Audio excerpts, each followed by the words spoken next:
نحمده ونصلي ونسلم على رسوله الكريم أما بعد فأعوذ بالله من الشيطان الرجيم بسم الله الرحمن الرحيم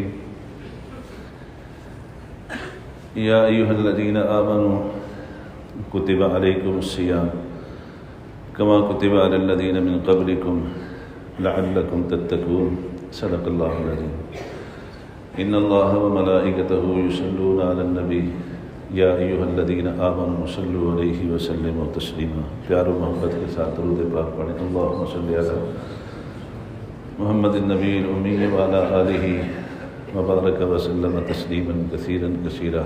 اللہم صلی علی محمد النبی الامی وعلی آلہ وبارک وسلم تسلیما کثیرا کثیرا.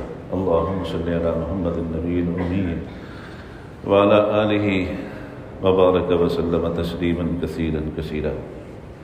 انتہائی قابل تکریم دوستوں، بزرگوں اور عزیز ساتھیوں، اللہ کا بڑا کرم ہے کہ اللہ تعالیٰ نے ہمیں ایک دفعہ پھر اپنی زندگی میں رمضان جیسا مبارک مہینہ نصیب فرمایا.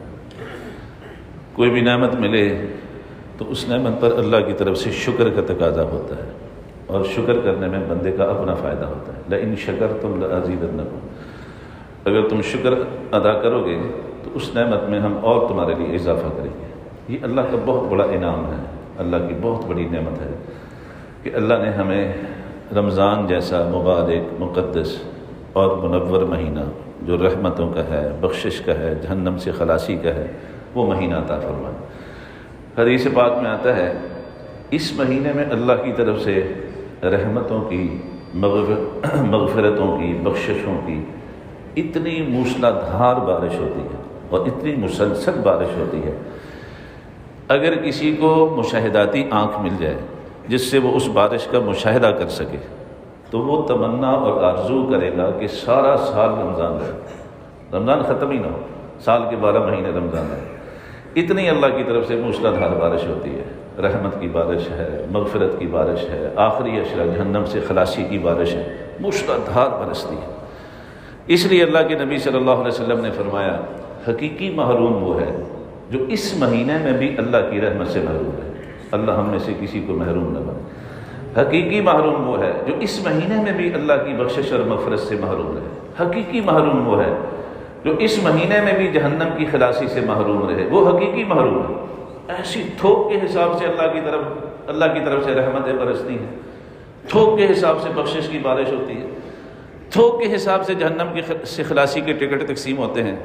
اور پھر بھی وہ بڑا ہی بد نصیب ہوگا، بڑا ہی محروم القسمت ہوگا، بڑا ہی بدبخت ہوگا جو لوٹ سیل لگی ہوئی ہے، اس لوٹ سیل سے بھی استفادہ نہ کر سکے، اللہ کی رحمت کو اپنی طرف متوجہ نہ کر سکے، اللہ کی بخشش کو اپنی طرف متوجہ نہ کر سکے، جہنم کی خلاصی حاصل نہ کر سکے.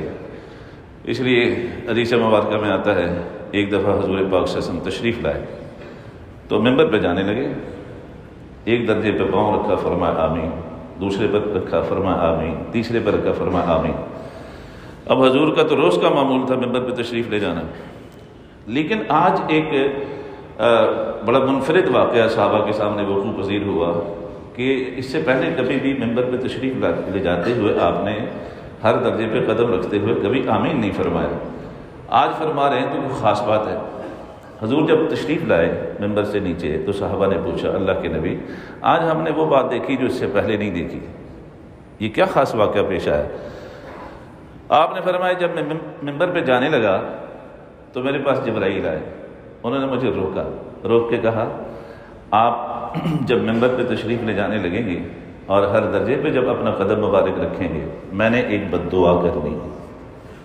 یہ کون کہہ رہا ہے جی؟ جبرائیل ہے. میں نے ایک بد دعا کرنی ہے، سید الملائکہ، میں نے ایک بد دعا کرنی ہے اور اس بد دعا پہ آپ نے آمین کہنی ہے. یہ آمین بھی دعا ہے، یہ بھی بد دعا ہے، یہ بھی دعا ہے. میں نے بد دعا دینی ہے، آپ نے اس بد دعا پہ آمین کہنی ہے، یعنی آپ نے بھی میری بد دعا کے جواب میں بد دعا دینی ہے. آپ یوں سمجھو. چنانچہ میں نے ایک درجے پہ پاؤں رکھا تو جبرائیل نے کہا ہلاک ہو جائے، تباہ ہو جائے، برباد ہو جائے وہ شخص جس کے والدین بڑھاپے کی حالت میں دونوں زندہ ہوں یا ان میں سے کوئی ایک زندہ ہو، یہ ان کی خدمت کر کے ان سے جنت نہ حاصل کر سکے۔ میں نے کہا آمین۔ ہلاک ہو جائے، تباہ ہو جائے، برباد ہو جائے کون؟ جس کے دونوں والدین بڑھاپے کی حالت میں، دونوں میں سے کوئی ایک۔ بڑھاپے کا اسپیشلی ذکر فرمائیں، اس لیے کہ بڑھاپے میں والدین کو خدمت کی احتیاجی زیادہ ہوتی ہے، ورنہ تو والدین جوان بھی ہوں پھر بھی ان کا حق الخدمت واجب ہے، پھر بھی وہ واجب الخدمت ہیں، ان کی خدمت کرنا ضروری ہے، بھلے وہ جوان ہوں۔ اولاد ہر حال میں ان کی خادم ہے، ہر حال میں ان کا خیال رکھنے کی پابند ہے، ہر حال میں ان کو راضی رکھنے کی پابند ہے، ہر حال میں ان کو خوش رکھنے کی پابند ہے، بھلے وہ جوانی کیوں نہ ہو۔ بڑھاپے کا ذکر اس لیے فرمایا کہ بڑھاپے میں آدمی کو زیادہ احتیاجی ہوتی ہے۔ تباہ ہو جائے، برباد ہو جائے، ہلاک ہو جائے، جس کے دونوں والدین یا دونوں میں سے کوئی ایک زندہ ہو، ان کی خدمت کر کے ان سے جنت نہ لے سکے۔ جبرائیل امین نے بد دعا کی، حضور کریم نے اس پر آمین کہی۔ جبرائیل امین کی بد دعا کیا تھوڑی سخت تھی کہ اوپر سے آقا کریم نے اس پر آمین کہہ کے پھر کتنی سختی اس میں پیدا کر دی؟ اس کی ہلاکت اور تباہی اور بربادی میں کوئی شک باقی رہ سکتا ہے؟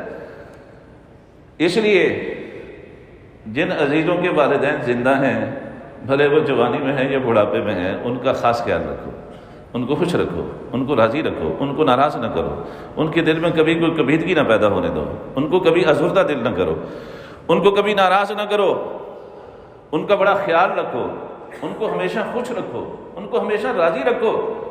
اور ایک دوسری حدیث میں آتا ہے، رمضان میں جن محروم القسمت، جن بدبخت اور بدنصیب لوگوں کی بخشش معلق رہتی ہے، بھلے وہ پورے رمضان کے مہینے کے روزے رکھیں، رات کو تراویح کا قیام کریں، آخری عشرے کا اعتکاف بیٹھ جائیں، لیلۃ القدر پا لیں، رمضان کا عمرہ بھی کر لیں، یہ ساری عبادات میں گنوا رہا ہوں، ساری عبادات، پورے روزے رکھے، پوری تراویح پڑھی، آخر عشرے کا اعتکاف بھی بیٹھ گیا، رمضان میں عمرے پہ بھی چلا گیا، وہاں جا کے اعتکاف بیٹھ گیا، اور لیلۃ القدر بھی پا لی، عید الفطر کی رات بھی جا کے گزاری۔